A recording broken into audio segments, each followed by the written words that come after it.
Jokowi kan di dalam statementnya di TV saya amati sangat mendukung semua produk dalam negeri, sampai nikel, gas, migas, minyak. Tapi ada satu yang nggak didukung dalam negeri. Saya juga tanya nih Mas Menteri, apakah ini juga termasuk riset vaksin merah putih atau Nusantara? Karena saya masih munek-munek juga nih Pak masalah vaksin. Penasaran. Itu dalam negeri loh, harus didukung. Kalau nikel disuruh dalam negeri, migas, minyak dalam negeri, dan semua produk harus kita tinggikan, semua produk dalam negeri. Tapi ada tapi, yang satu ini kok aneh, merah putih Nusantara mengkodise. Kata Om Jowo kan aneh. Terima kasih sudah klik video ini. Jangan lupa tekan tombol subscribe untuk bergabung. Dalam hitungan saya persilahkan kalian untuk tekan tombol subscribe. 10, 3, 2, 1. Saya ucapkan selamat bergabung dalam channel ini. Tadi kebetulan Bu Ripka Ciptaning menanyakan mengenai vaksin merah putih.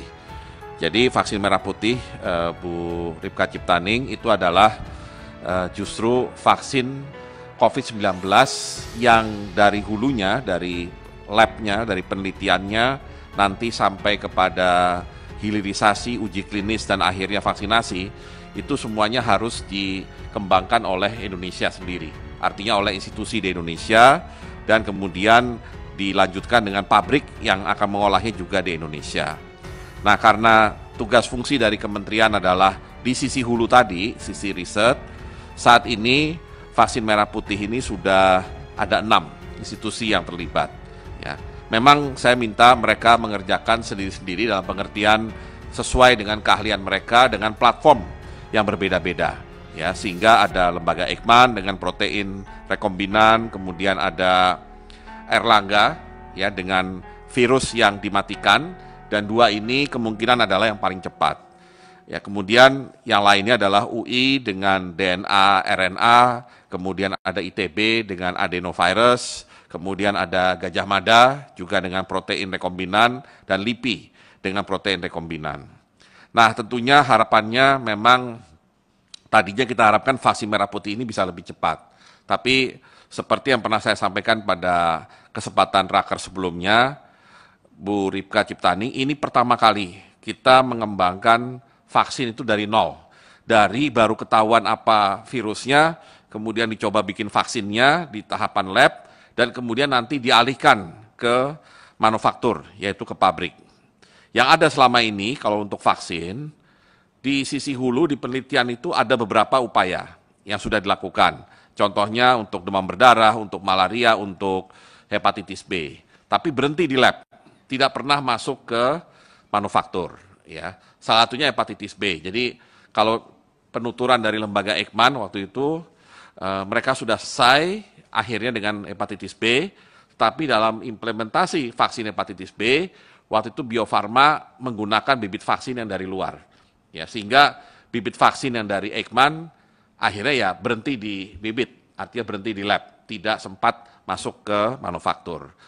Nah, di sisi manufaktur seperti Ibu ketahui itu sudah, artinya Bio Farma usianya sudah 100 tahun dan sudah biasa membuat vaksin.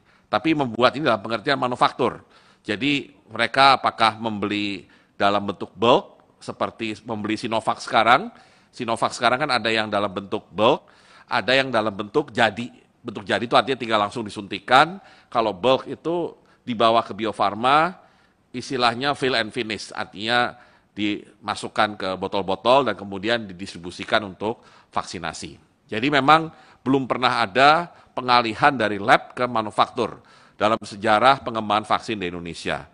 Dan karenanya kami tetap mendorong vaksin merah putih ini untuk tetap eksis.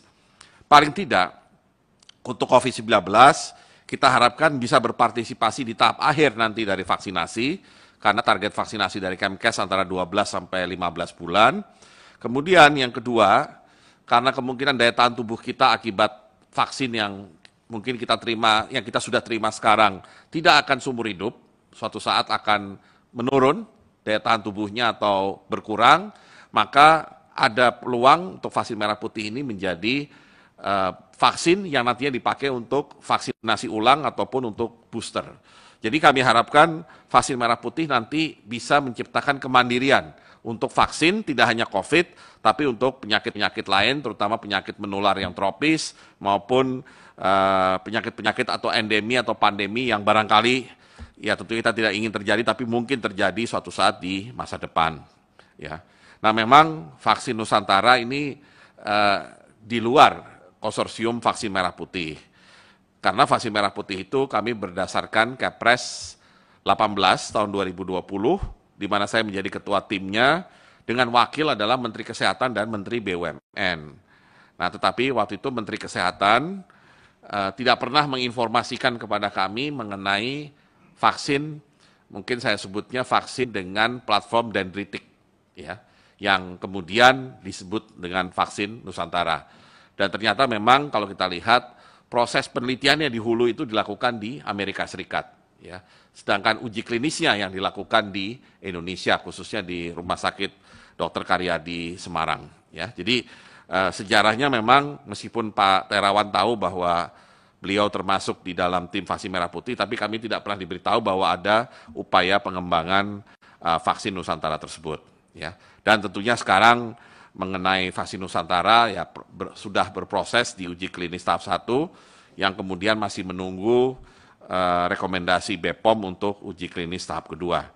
Sedangkan yang kami tahapannya baru akan pindah dari lab ke manufaktur, ya, terutama untuk Eijkman dan Universitas Erlangga.